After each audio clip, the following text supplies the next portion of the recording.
नमस्कार, मैं हरेंद्र आज़ाद। आप सबका स्वागत है हमारे इस विशेष कार्यक्रम में। और आज हमारे साथ स्टूडियो में हैं वाराणसी रेंज पुलिस महानिरीक्षक यानी inspector general of police Shri के सत्यनारायण जी। सर, सबसे पहले स्टूडियो में आपका स्वागत है। बहुत बहुत धन्यवाद। जैसा कि हम सबको ज्ञात है, हमारे जीवन में किसी तरह की कोई विपदा, कोई आपदा आ जाए तो निश्चय ही हम मदद की उम्मीद और गुहार लगाते हैं। जिस दरवाजे तक हम अपनी आवाज़ पहुंचाते हैं तो वे हमारे पुलिस वाले भाई होते हैं, पुलिस के अधिकारी होते हैं, कर्मचारी होते हैं। और निश्चय ही पुलिस का पेशा अपने आप में एक चुनौतीपूर्ण पेशा है। हम लोग छुट्टियां मनाते हैं, हम लोग तमाम चीज़ एंजॉय करते हैं, और पुलिस वालों की ज़िंदगी के बारे में हम लोग कभी शायद सोचते हैं, नहीं भी सोचते हैं कि जब हमारी छुट्टियां होती हैं तो हमारे छुट्टियों को बेहतर तरीके से मनाने के लिए इनकी ड्यूटी लग जाती है। और ऐसे में इतने चुनौतीपूर्ण कार्य को ये लोग बखूबी अंजाम देते हैं हमारे लिए।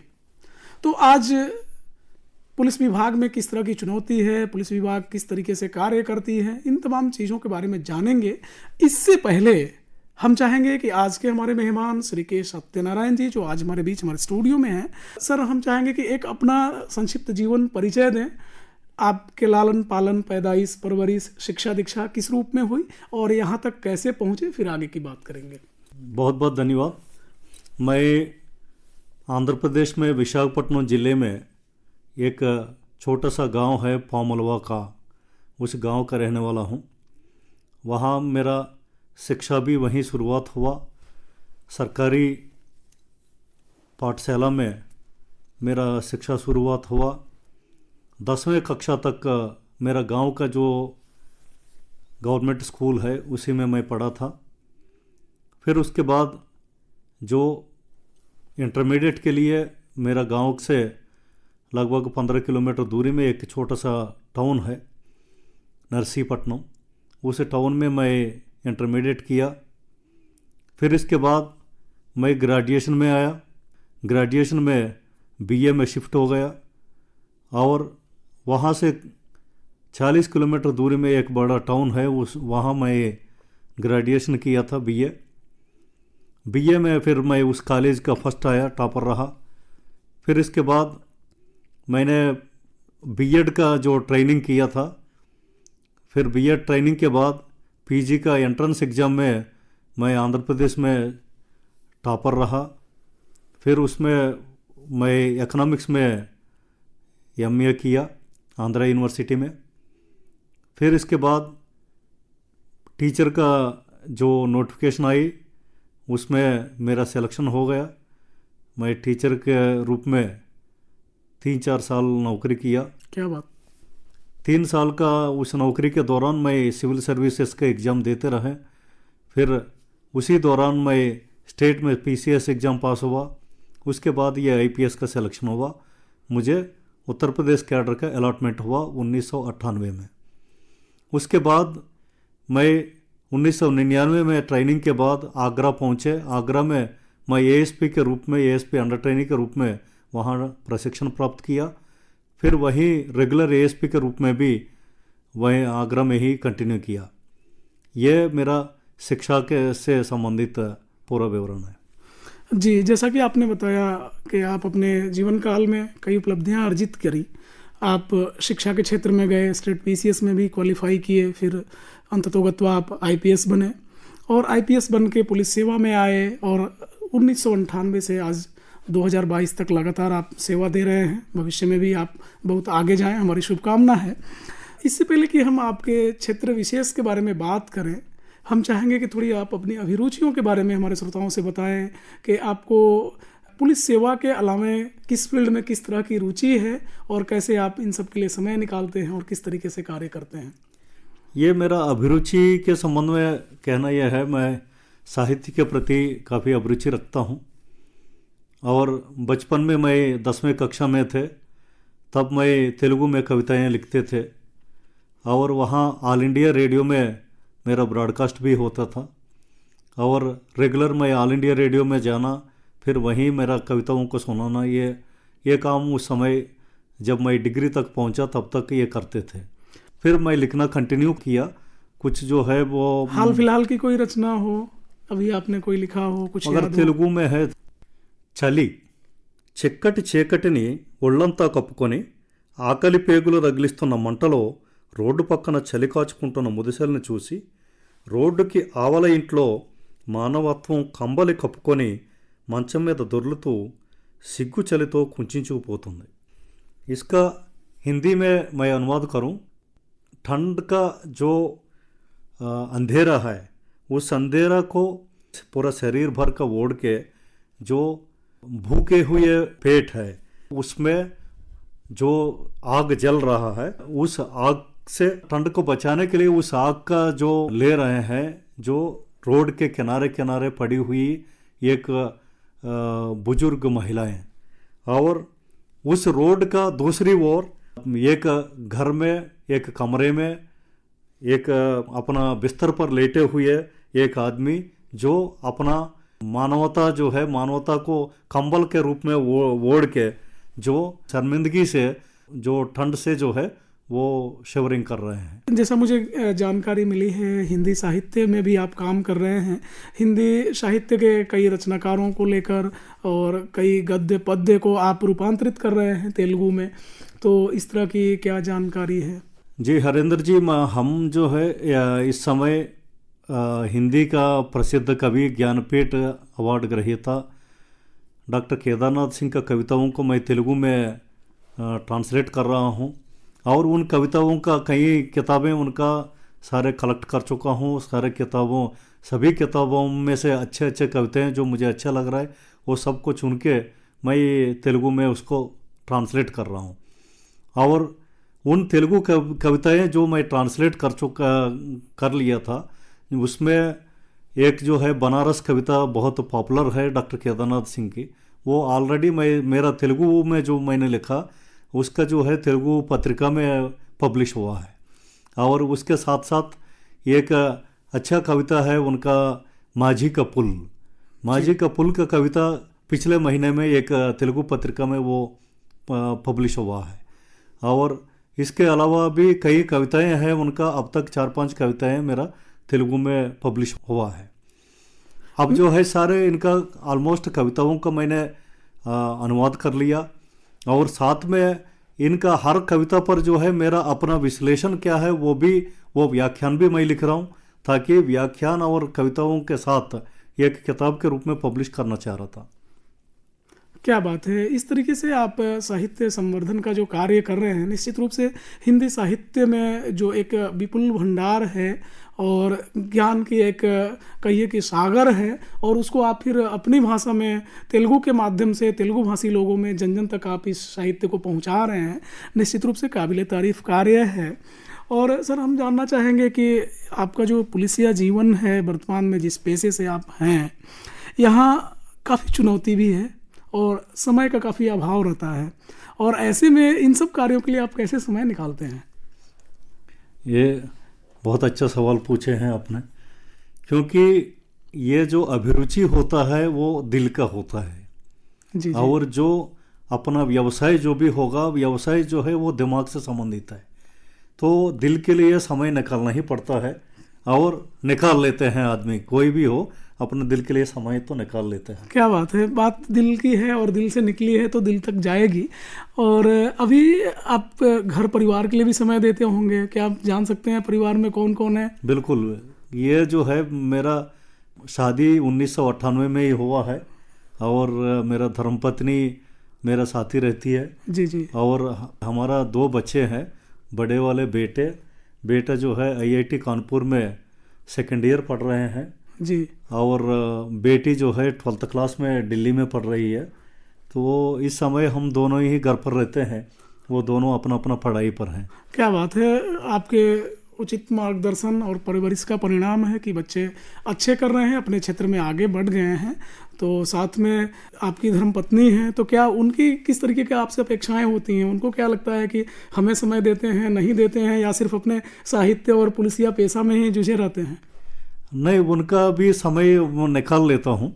कभी उनके साथ बैठ के 10-15 मिनट बात कर लिया जी। फिर वो समय तो सबके लिए ही है। जी जी। भाई जहाँ समय ना होने वाला चीज़ों पर मैं विश्वास नहीं करता हूँ। बेसिकली क्या है, वो समय को सदुपयोग करने वाली बात होती है। जी समय ना होना क्या बात। एक बहाना है। जी जी तो हर आदमी का, हर व्यक्ति का हर काम के लिए समय है। तो मैं तो मेरा समय जो है परिवार के लिए देता हूँ, जी बच्चों के लिए देता हूँ, और आप जो है मेरा अभिरुचि जो साहित्य है उसके लिए निकाल लेता हूँ, और साथ में मेरा जो प्रोफेशन है उसके लिए भी निकालता हूँ, और अंत में मैं समाज सेवा पर भी बहुत ध्यान रखता हूँ। क्योंकि हमारा जो गांव में जो है, जो गांव का गरीब बच्चों के लिए हमने एक स्कूल भी खोला था वहाँ, जो कॉम्पिटिटिव एग्ज़ाम्स के लिए, जैसा ये स्टेट सर्विस में जो कॉम्पिटिटिव एग्ज़ाम्स होगा, कांस्टेबल एग्ज़ाम्स या बैंक टेस्ट, ये इन सब चीज़ों के लिए हम कोचिंग भी दिला रहे हैं वहाँ। उस पर भी समय निकाल लेता हूँ, पूछता हूँ वहाँ क्या हो रहा है।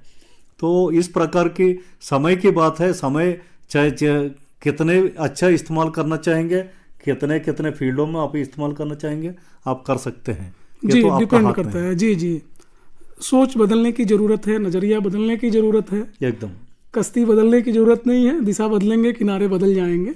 और आपने बहुत सही कहा कि अगर हम सकारात्मक सोच के धनी हैं और समय का सदुपयोग करते हैं तो निश्चित रूप से समय मिल ही जाएगा और हम सबके लिए बखूबी सही से कार्य कर सकते हैं।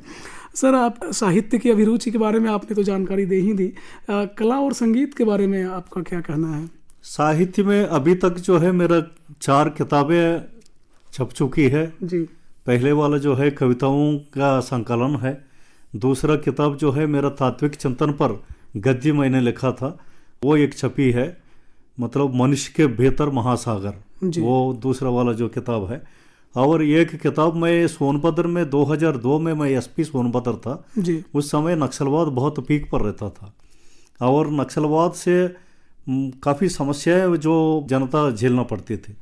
उस समय मैं नक्सलियों का जो परिवार लोगों से बात करके और कुछ काफ़ी नक्सलियों को मैंने आत्मसमर्पण करा लिया जी। और उसमें लगभग 30 नक्सली मेरा समक्ष आत्मसमर्पण किया। उन लोगों से पूछताछ करना, उन लोगों से बातचीत करने के परिणामवश जो है मैंने एक किताब लिखा, नक्सलवाद और समाज। इसमें जो है ये नक्सलिज्म एंड सोसाइटी करके एक अच्छा किताब एक छपी थी। और उसके बाद जो स्टूडेंट्स के मोटिवेशन के लिए, स्टूडेंट्स का प्रेरणात्मक ये जो है एक किताब मैंने लिखा, कोशिश से कोहिनूर। आज के डेट में ये हिंदी में काफ़ी अच्छा चल रहा है, कोशिश से कोहिनूर वाला जो किताब। क्या बात है। तो आपने जो सवाल पूछे हैं जो संगीत से संबंधित, संगीत पर तो मैं अभिरुचि रखता हूँ नेचुरली। जो साहित्यिक आदमी संगीत प्रेमी तो रहते हैं। क्या बात। तो किस तरह के संगीत आपको पसंद है? तो मैं जो है ज़्यादा गज़ल्स ज़्यादा सुनता हूँ। तो खासकर जो तेलुगु में डॉक्टर सी नारायण रेड्डी का गज़ल्स है, हिंदी में कई लोगों का जो गज़ल्स है, तो वो सब गज़ल्स सुनता हूँ। और किशोर कुमार का गाना मुझे बहुत अच्छा लगता है, तो किशोर कुमार का गाना मैं रेगुलर सुनते रहता हूँ। आपके पसंद का हम अपने श्रोताओं को एक किशोर कुमार का गाना आज डेडिकेट करेंगे और हम आपको सुनवाते हैं ये गाना। मुसाफिर हूँ यारो, ना घर है ना ठिकाना,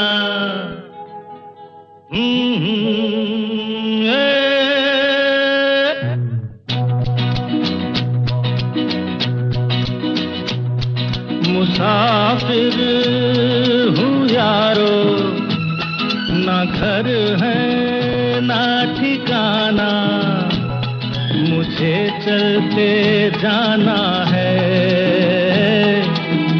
बस चलते जाना।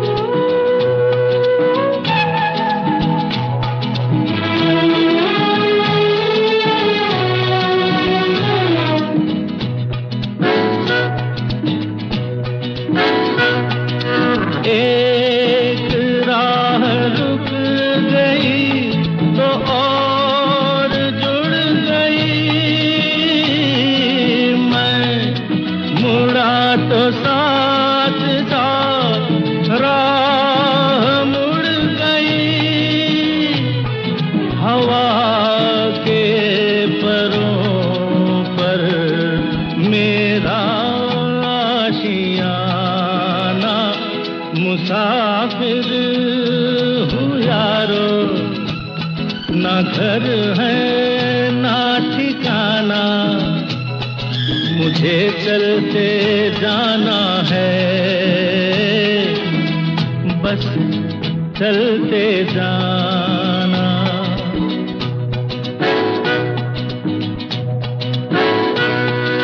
दिन ने हाथ थाम कर इधर बिठा लिया, रात ने इशारे से उधर बुला लिया, सुबह से शाम से मेरा दोस्ताना, मुसाफिर हूँ यारो, ना घर है ना ठिकाना, मुझे चलते जाना है, बस चलते जाना। मुसाफिर हूँ यारो, ना घर है ना ठिकाना, मुझे चलते जाना है, बस चलते जाना।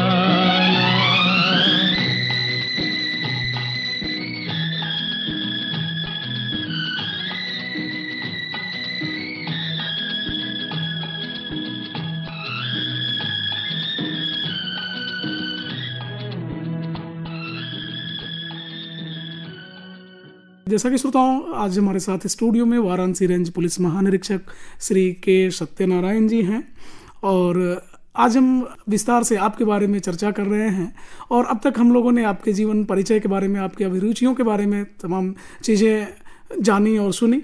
अब हम थोड़ा आपके सेवा क्षेत्र के बारे में जानना चाहेंगे, क्योंकि आप पुलिस प्रोफेशन से हैं, तो आपके पुलिसिया जीवन में किस तरीके के क्या उतार चढ़ाव, आप 1998 से इस पेशा में हैं और किस तरीके से आप क्या किसी बदलाव की ज़रूरत महसूस करते हैं, इस पेशा को किस रूप में आप देखते हैं, कितना चुनौतीपूर्ण है आपका कार्य? अभी लगभग जो है 2 दशक से ऊपर मेरा इस आईपीएस में जो है मेरा सर्विस हो चुका है। इन 2 दशकों से मैं जो देख रहा हूँ, काफ़ी परिवर्तन आपको देखने को मिला है, बहुत परिवर्तन हो रहा है, क्योंकि बदलाव जो समाज में बदलाव जो हो रहा है, समाज के साथ साथ पुलिस भी बदल रही है। पहले जो स्थिति था अब वो नहीं है और आगे जो है अब आगे भी बदल रहा है। जी जी। तो जैसा जो है पुलिस और पब्लिक के बीच में जो समन्वय है और जो मित्र पुलिसिंग वाला जो बात है जी, उस पर जो पुलिस काफ़ी काम कर चुकी है। और आज के डेट में थाने में किसी के साथ दुर्व्यवहार करने वाला बात कम सुनाई देता है, मगर जब 1998 में जब हम लोग सर्विस में आए थे, वो अक्सर हर थाने में हर दिन हमको सुनने को मिलता था। जी जी। अब जो है हर थानेदार वो अपना व्यवहार को ठीक कर लिया। जी जी। वर्तमान में भी जैसा कि हम लोग देखते हैं समाज में क्या होता है कि हम में से आए दिन कोई ना कोई जूझते रहता है, किसी की अगर पॉकेट कट गई, मोबाइल गुम हो गया, तो निसंदेह एफआईआर कराना होता है। और एक आम आदमी थाने में जाने से पहले कई बार सोचता है कि अरे हम वहाँ जाएंगे, पता नहीं एफआईआर होगा नहीं होगा, या ऐसे प्रश्न पूछ लिए जाते हैं संबंधित अधिकारी द्वारा, जो भार साधक अधिकारी होता है, अरे आपको ऐसे नहीं जाना चाहिए था, ऐसे कैसे रख लिए थे, आप आगे क्यों नहीं रखे, पीछे क्यों नहीं रखे, इस तरह के जो सवाल पूछ लिए जाते हैं तो लोग बड़े संकोच में आ जाते हैं। या कई दफ़ा पुलिस की जो एक स्वरूप है या पुलिस को लेके जो आम आदमी की धारणा है, सोच है, मन में एक डर भी होता है, एक विस्मय भी होता है, भय भी होता है। तो इसको लेकर के ये जो खाई है आम जनता और पुलिस के बीच को, तो इसको पाटने के लिए क्या कदम हो सकते हैं और आप सच में इसको किस रूप में आप देखे हैं? इसमें काफ़ी बदलाव हुई है, जैसे मैं कह रहा था आपसे, क्योंकि अब जो है आम आदमी थाने पर बेहिचक जा रहा है जी, अपना दरखास्त दे रहे हैं, अपना पेटा सुना रहा है और कार्रवाई भी हो रही है जी। अब जैसे की बात है जो एफआईआर करने की, या ऐसा जो मोबाइल फ़ोन का जो थेफ्ट हो गई या छोटी छोटी चीज़ों का जो थेफ्ट हो गई, उस पर एफआईआर करने की बात है।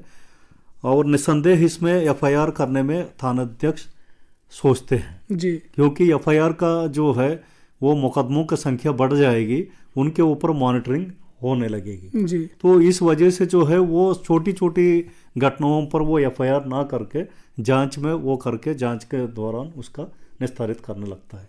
अब जो है ये खाई को जो दूर करने के लिए अब जो है ऑनलाइन सिस्टम शुरू हो गए। अच्छा। तो कोई भी जो है ईमेल के जरिए भी आप अपना कंप्लेंट भेज सकते हैं, एसपी को भेज सकते हैं, और जो है थाने पर भी कंप्यूटर्स आ चुकी है जी। थाने पर कंप्यूटर से ही सारे एफआईआर भी दर्ज हो रहे हैं। पहले हम लोग जो सर्विस में आए थे उस समय की जो स्थिति था, एफआईआर का दर्ज करने का 3-4 दिन विलम्ब से दर्ज होती थी। जी जी। अब आज के डेट में कंप्यूटर में दर्ज होगी तो फिर रियल टाइम में आपको दर्ज करना पड़ेगा, तो इसलिए सही समय पर दर्ज होती है, तुरंत वो रिकॉर्ड हो जाती है, और जो एफआईआर दर्ज हो गए वो चीज़ को एसपी भी देख सकते हैं, आईजी भी देख सकते हैं, तो हर लेवल पर वो अब एक्सेसिबिलिटी आ गई। तो ये सीसीटीएनएस करके जो केंद्र सरकार के द्वारा जो सभी राज्यों में ये लागू किया गया है, उसमें हर अपराधियों का रिकॉर्ड भी उसमें रखी जाती है सीसीटीएनएस में, और एफआईआर के साथ साथ इन्वेस्टिगेशन भी जो पूरा तफ्तीश होगा वो सारे ऑनलाइन में होती है तफ्तीश। अब जो है कोई दरोगा जी का हस्तलेख समझ में नहीं आ रही है, कोई बात ही नहीं है, ये तो पुरानी बात हो गई। अब जो है दरोगा जी का कोई लिखने का जरूरत ही नहीं है। आज के डेट में हमारा दरोगा जी यहाँ मोबाइल फ़ोन ले रहे हैं, मोबाइल फ़ोन में टाइप कर दे रहे हैं सारे इन्वेस्टिगेशन, वो टाइप करके वो जो है कंप्यूटर में उसको फीड कर दे रहा है, और वही कंप्यूटर वाला प्रिंट जो है वो एक न्यायालय में भी पहुंचती है, वही आम आदमी को भी मिल जाएगा, वही आम आदमी को भी मिलती है। तो इस प्रकार सारे रिकॉर्ड्स जितने हैं हमारा थाने का, ये सभी रिकॉर्ड्स हम जो है ऑनलाइन हो रहा है जी। तो काफ़ी कंप्यूटराइजेशन हो रहा है, तो ये कोई भी ऐसा समस्याएं होगी वो सबको ऑनलाइन के जरिए ही पूरी हो रहा है, तो ट्रांसपेरेंसी बढ़ गई, और साथ साथ में जो है वो रेस्पॉन्स जो थाने का रेस्पॉन्स है वो रेस्पॉन्स भी काफ़ी जी इम्प्रूवमेंट। और मोरल पुलिसिंग को लेके भी काफ़ी गाइडलाइंस हैं, जैसा कि हम लोग आए दिन देखते भी, सुनते भी हैं, पढ़ते भी हैं, तो लगता है कि पुलिस के व्यवहार में परिवर्तन की जो एक दरकार थी तो उसमें काफ़ी हद तक हुआ है। अब आप पुलिस के एक आला अधिकारी हैं और आप इस पेशा में एक लंबे समय से हैं, तो थोड़ी बात हम करते हैं कि जो आपके मातहत जो अन्य पुलिसकर्मी हैं उनके लिए कितने चैलेंजेस हैं, उनको किस तरह की अपेक्षाएं होती हैं, उनकी सुविधाओं को लेकर विभाग किस तरीके से कार्य करता है, कई दफ़ा छुट्टियों के लेके या तमाम जो अन्य बेसिक फैसिलिटीज़ विभाग द्वारा मुहैया होनी है नहीं हो पाती है, वे लोग भी अपनी समस्याएं गिनाते हैं, तो इस पर आपका क्या कहना है? ये मौलिक सुविधाओं को लेके जो आपने सवाल जो पूछा है जी, इसमें भी काफ़ी बदलाव हमको देखने को मिल रहा है। पहले जो है थानों का हालत बहुत ख़राब रहता था जी, थानाध्यक्ष को बैठने का जो कमरा है वो भी बहुत बुरा हाल में रहता था। अब हमारा थाने में जो कर्मचारियां हैं, सिपाही, जो उनका रहने का जो क्वार्टर्स था जर्जर हालत में रहता था, कोई गिरने की स्थिति में रहती थी जी। जब हमारा माननीय मुख्यमंत्री जी महोदय पिछले सरकार के दौरान इन्होंने नया व्यवस्था एक मुख्यमंत्री महोदय के द्वारा जो प्रारंभ की गई, मल्टी स्टोरीड बिल्डिंग जैसा अपार्टमेंट्स जो बनती है वैसा अपार्टमेंट्स हर पुलिस लाइन में बनना शुरू हो गए जी, और इन अपार्टमेंट्स में उनका फ्लैट्स आवंटित होना शुरू हुआ जी जी। तो उससे एक अच्छा रहने का व्यवस्था एक बढ़िया हो गया। क्या बात। और उसी में जो है महिला कर्मचारियों के लिए थानों में अलग से बैरक, सिंगल रूम बैरक्स आपको दे रहा है। मतलब ये हमारा वर्तमान सरकार के द्वारा ये सबसे अच्छा पहल की गई है और इसका पुलिस कर्मियों में काफ़ी संतोष है इस समय। जी जी। तो ये जो महिला कर्मी के लिए पहले रहने का जगह नहीं रहता था और महिला कर्मी कैसे रह पाएगी, सबके साथ कैसे रह पाएंगे, तो ये महिला पुलिस के लिए एक अलग से बैरक बनाया। उस बैरक में जो है एक डाइनिंग हॉल और अलग से किचन, अलग बाथरूम और टॉयलेट्स, ये सारे व्यवस्था ये वर्तमान सरकार के द्वारा की गई और इतना इसका रिजल्ट और इसका परिणाम इतना अद्भुत है और सब पुलिस कर्मियों में काफ़ी उनका रहन सहन में काफ़ी सुधार, काफ़ी अच्छा देखने को मिल रहा है। और जो नया अपार्टमेंट्स में लोग आजकल रह रहे हैं वैसे जो है हमारा पुलिस कर्मी भी अपार्टमेंट्स में रह रहे हैं, तो ये काफ़ी इम्प्रूवमेंट हो गई। और दूसरा जो है पुलिस कल्याण के लिए माननीय मुख्यमंत्री जी के द्वारा काफ़ी कदम उठाया गया है। इन सभी में जो है पुलिस कर्मियों के लिए उनका जो भी बच्चे होंगे, बच्चों का वो प्लेग्राउंड्स पुलिस लाइन में जो तैयार किया गया जी जी। और उनका जो कोचिंग व्यवस्था के लिए भी उन्होंने, जो बड़े बच्चे कहीं होगा उनके लिए करियर काउंसलिंग करने के लिए हर पुलिस लाइन में व्यवस्था कर दिया गया। तो इस प्रकार की जो इनका मेडिकल फैसिलिटीज हर पुलिस लाइन में, एक हॉस्पिटल की व्यवस्था की गई है जी। और ये कोविड के दौरान माननीय मुख्यमंत्री जी ने यह आदेश कर दिया पुलिस कर्मियों को कोविड का जो भी ट्रीटमेंट या जो भी होगा वो सारे पुलिस लाइन का हॉस्पिटल में कराया जाए। तो ये एक अलग व्यवस्था पुलिस के लिए माननीय मुख्यमंत्री जी, मतलब कहा जा सकता है कि उनके शिक्षा, चिकित्सा, खेलकूद, बच्चों के परवरिश, इन तमाम मूलभूत सुविधाओं के लिए भी सरकार काफ़ी संजीदा है और इस क्षेत्र में जैसा कि आप बता रहे हैं काफ़ी डेवलपमेंट हुआ है और पुलिसकर्मियों में भी काफ़ी इस तरह से इन सब चीज़ों को लेकर उत्साहवर्धन है। और ये निसंदेह बहुत अच्छी पहल है सरकार की कि कम से कम जो लोग बॉटम लाइन पे काम कर रहे हैं या टॉप लाइन पे काम कर रहे हैं उन सब के बीच भी एक जो मधुर संबंध होना चाहिए, वह संबंध भी विकसित हो। और निसंदेह हम कह सकते हैं कि हम सभी जिसके लिए काम कर रहे हैं, यानी कि आम जनता, विकास हो, राष्ट्रीय एकता बनी रहे, तो इन सब को लेके जड़ में कोई है तो हमारी आम जनता। और इन कार्यों को बखूबी अंजाम तक पहुंचाने के लिए जन सहयोग, जन भागीदारी की भी अपेक्षा होती है। तो एक आप पुलिस के आला अधिकारी हैं और निसंदेह आपका पाला निश्चित रूप से दैनिक जीवन में आम जनता से ही पड़ता है, आम जन के सुविधाओं के लिए ही आप कार्य करते हैं। तो जनता से आपकी क्या अपेक्षा है, किस तरह की सहयोग की आप उम्मीद करते हैं आम लोगों से? आम जनता से हमारा अपेक्षा यही है पुलिस का और शासन का, प्रशासन का पूरा सहयोग करे और जो भी आपका समस्या होंगे उन सभी समस्याओं का निराकरण समय से किया जाएगा। और माननीय मुख्यमंत्री जी का आदेशानुसार अब जो है महिलाओं का सुरक्षा के लिए एक विशेष व्यवस्था किया जा रहा है और वो महिला सशक्तिकरण के अंतर्गत जो है एंटी रोमियो स्क्वाड्स हमारे द्वारा जो हर स्कूल, कॉलेज और बाज़ारों में इसका भ्रमण किया जा रहा है। मैं भी जो है खुद पैदल गश्त किया था मुगल सराय में, काफ़ी स्कूलों के पास हम लोग गए थे, बाज़ार में गए थे। तो ये आप लोगों का सुरक्षा के लिए विशेष ध्यान रखी जा रहा है जी। और साथ में काफ़ी जो समस्याओं को, ज़मीन से संबंधित समस्याएं होंगे, छोटे मोटे समस्या जो भी होंगे, इन सब के लिए आपका थाना दिवस और तहसील दिवस भी प्रारंभ किया गया है जी। उनके द्वारा भी उसका निस्तारित किया जाएगा। तो आप संयमन बरतें और हमारा साथ दें, आपका समस्या का समाधान हम समय से कराएंगे। निश्चित रूप से हम सबको जिस तरीके से पुलिस से अपेक्षा होती है कि हमारे किसी भी विपत्ति में, किसी भी आपदा में पुलिस हमारे साथ हो, तो वैसे ही पुलिस की भी हम सबसे अपेक्षा है कि आप तो पहले संयम बरतें, धैर्य और धीरज रखें और पुलिस को सहयोग करें, तो निश्चित रूप से अपेक्षित परिणाम मिलेगा। हम दोनों यदि साथ मिलकर कदम बढ़ाएं तो यह कारवां बहुत आगे निकल जाएगा, समाज में अमन, चैन, शांति, सुकून आएगा।